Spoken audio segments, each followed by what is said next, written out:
जय भारत, नमो बुद्धाय। Buddhist families इन Punjab. Buddhist families इन पंजाब के सारे ही मैंबरां नूं तहे दिल तो मंगल कामनावां, शुभ कामनावां। ये ग्रुप बुद्धिस्ट फैमिलियां का ग्रुप है जिन्हां ने अपने आप नूं ज्ञान की शरण विच लिआंदा है, जो तथागत भगवान गौतम बुद्ध दे दिखाए हुए मार्ग ते चल रहे आ, जो बोधिसत्व श्री गुरु रविदास जी के दिते हुए ज्ञान नूं स्वीकार कर चुके आ, अते जो साडे बोधिसत्व विश्व रतन संविधान निर्माता बाबा साहब डॉक्टर भीम राव अंबेडकर जी के अनुयायी आ, उन्हां दा जो मिशन सी वो पूरा करना चाहुंदे आ। ये बुद्धिस्ट फैमिलीज़ इन पंजाब ग्रुप दे विच उही परिवार शामिल किए गए आ और ये ग्रुप हौली हौली लगातार तेजी नाल वध रहा आ। बहुत जल्द ये पंजाब बुद्धिस्ट बन जा रहा आ, ज्ञानवान बन जा रहा आ, अंध विश्वास तो मुक्त, अंध श्रद्धा तो मुक्त, अंध भगती तो मुक्त पंजाब बहुत जल्द आप जी के सामने आ रहा आ। इस दे सारे ही जो भी पंजाब दे विच रहिंदे आ वो बाबा साहब डॉक्टर भीम राव अंबेडकर जी के मिशन नूं समझ चुके आ, उन्हां दी सोच नूं समझ चुके आ अते उत्ते पहरा लगातार देण दे लई तैयार आ। पर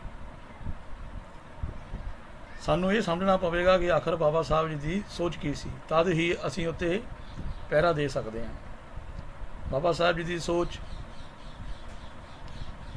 बाबा साहब की चाहते सी? बाबा साहब चाहते सी कि मैं इस देश नूं बौद्धमई देश देखना चाहुंदा हाँ, जिस दे विच इंसान इंसान दे वांग जीवन बतीत करे, अपने आप नूं इन्हां धर्मां दे विच जातां पातां दे विच ना उलझा के रखे। एक इंसान दूसरे इंसान की मदद सिर्फ इसलिए करे कि वो दूसरा भी इंसान है। इतों तक कि सृष्टि के बाकी प्राणी जिस दे विच गां, कुत्ता और भी प्राणी सब नूं एक समान ही समझे, हर एक दे नाल प्यार करे, करुणा, मैत्री, उपेक्षा, मुदिता। तथागत भगवान बुद्ध ने इसनूं ब्रह्म विहार कहा गया आ कि ये इंसान दे विच आने चाहिए आ।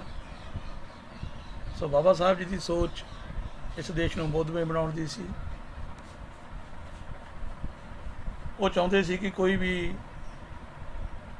तुहानूं इस दुनिया दे विच रब दा डर पा के तुहाडे कोलों कोई भी काम ना करवा सके, तुहानूं इस दुनिया की दौलत दिखा के तुहाडी ईमानदारी नूं बेईमानी विच कन्वर्ट ना कर सके।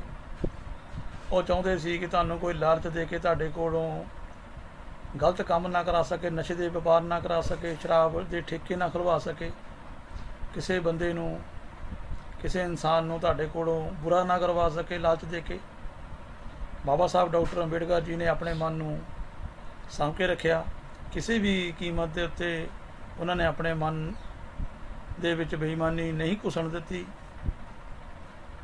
शांति दे नाल, संतोख दे नाल और ईमानदारी दे नाल उन्होंने अपने जीवन के सवास पूरे किए और उन्होंने सवासां दे विच उन्होंने साडे समाज के लिए, दबे कुचले समाज के लिए, जिसनों दलित समाज कहा जाता है, उसनों इस जीवन दे विच, इस संसार दे विच बराबरता दे अधिकार दवाए जो एक मनुख नूं अधिकार हुंदे आ। वो चाहुंदे सी कि ये मेरा जो समाज बहुत पिछड़ चुका है वो बराबर आ सके। इसलिए उन्होंने schedule caste, schedule tribe, backward classes के हिस्से पाए कि जिहड़े बहुत ज़्यादा गरीब तबका आ उसनूं उन्होंने शेड्यूल कास्ट का नाम दिता। जिहड़े जंगलों के विच रह रहे आ वो शेड्यूल ट्राइब और बैकवर्ड क्लासेस, बैकवर्ड ਔਰ ਕਈ ਅਜਿਹੇ ਲੋਕ ਆ ਜਿਨ੍ਹਾਂ ਦੀ ਹਲੇ ਕਿਸੇ ਵੀ ਸਮਾਜ ਦੇ ਵਿੱਚ ਗਿਣਤੀ ਨਹੀਂ ਹੋਈ, ਕਿਸੇ ਵੀ ਕਾਸਟ ਦੇ ਵਿੱਚ, ਉਹ ਅਦਰ ਬੈਕਵਰਡ ਕਲਾਸਿਸ ਆਉਂਦੇ ਆ। ਸੋ ਇਸ ਤਰ੍ਹਾਂ ਲਗਭਗ ਇਹ ਇੰਡੀਆ ਦੇ ਵਿੱਚ 85% ਲੋਕ ਆ ਜਿਹੜੇ ਅਧਿਕਾਰ ਵੰਚਿਤ ਸੀ। ਇਸ ਤੋਂ ਪਹਿਲਾਂ ਕਿ ਅਸੀਂ ਅੱਗੇ ਚਰਚਾ ਕਰੀਏ, ਸਾਡੇ ਮਹਾਂਪੁਰਸ਼ ਸਾਹਿਬ ਸ਼੍ਰੀ ਕਾਂਸ਼ੀ ਰਾਮ ਜੀ, ਜਿਨ੍ਹਾਂ ਦੀ ਇਸ ਭਾਰਤ ਦੇਸ਼ ਨੂੰ ਦੇ ਸਮਾਜ ਨੂੰ ਬਹੁਤ ਦੇਣ ਆ, ਜਿਨ੍ਹਾਂ ਨੇ ਇਸ ਸਮਾਜ ਨੂੰ ਉੱਪਰ ਚੁੱਕਣ ਦੇ ਲਈ ਆਪਣਾ ਜੀਵਨ ਤਿਆਗ ਦਿੱਤਾ, ਉਹਨਾਂ ਦੀ ਥੋੜ੍ਹੀ ਜਿਹੀ ਵਿਚਾਰਧਾਰਾ ਨੂੰ ਸਮਝਦੇ ਹਾਂ ਕਿ ਉਹ ਸਾਨੂੰ ਕੀ ਕਹਿਣਾ ਚਾਹੁੰਦੇ ਸੀ। तो देखो, तो 65 से लेकर 70 तक जब मैं महाराष्ट्र में था तो मुझे ये देखने को मिल रहा था कि अंबेडकर की चलाई हुई मूवमेंट आहिस्ता आहिस्ता वो फेल होती नज़र आ रही थी। तो उसके फेल्योर के काफ़ी कारण मैंने ढूंढने की कोशिश की, तो मैं इस नतीजे पर पहुंचा कि जिस समाज की गैर राजनीतिक जड़ें मजबूत नहीं होती हैं, उस समाज की राजनीति कामयाब नहीं हो सकती है। तो इसलिए मुझे ये दबे कुचले समाज की गैर राजनीतिक जड़ों को मजबूत करना चाहिए। और जब मैं जड़ें देखने लगा तो मुझे जड़ें ही नज़र नहीं आई।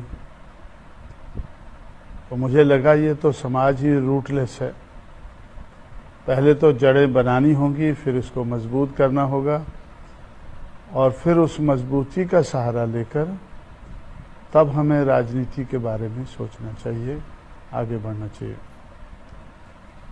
तो इसलिए मेरा ज़िंदगी का बहुत सा समय समाज की गैर राजनीतिक जड़ों को मजबूत करने में लगा। सो हमने सुना साढ़े साहब श्री कांशी राम जी सानू की संदेश दे के गए आ कि वो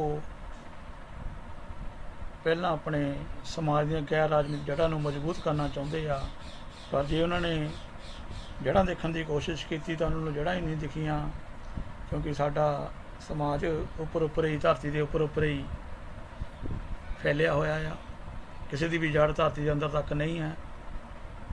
सो सानू अपनियां सब तो पहला जड़ां मजबूत करनियां पऊगियां, और जड़ां मजबूत तां हो सकदियां आ जेकर असीं सारे इकट्ठे होकर संघर्ष करिए, मजबूती प्रदान एक दूसरे नूं दईए, आपां एक दूसरे की हैल्प करांगे, साडा समाज मजबूत होगा, और जिन्नी मजबूती होगी उन्नी साडी जड़ मजबूत होगी।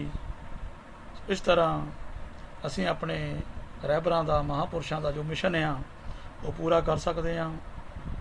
सो साथियों, बाबा साहब जी का जो सुपना आ उसनूं आपां जल्द तो जल्द पूरा करना आ, इन्हां रहिंदे सवासां 'च पूरा करना है। इस देश नूं बौद्धमई देश बनाउणा, और उस तो पहलां आपां पंजाब नूं बौद्धमई बना के दिखाईए, बाबा साहब जी का मिशन पूरा करिए, इस आस दे नाल कि आपां हिंदूवादी तो अपने आप नूं बचावांगे, पंडे पुजारियां तो अपने आप नूं बचावांगे, उन्हां दे जो भी साडे उत्ते दबाव पाए जा रहे आ कर्म कांडां नूं लैके उन्हां तो बचांगे, और अपने बच्चों नूं भी बचावांगे, उन्हां नूं वधिया नागरिक, वधिया इंसान बनावांगे, और इस तरह के संगठनां दे मैंबर बनांगे जिहड़ी साडी दिन प्रति दिन मानसिकता नूं उपर लैके जाण।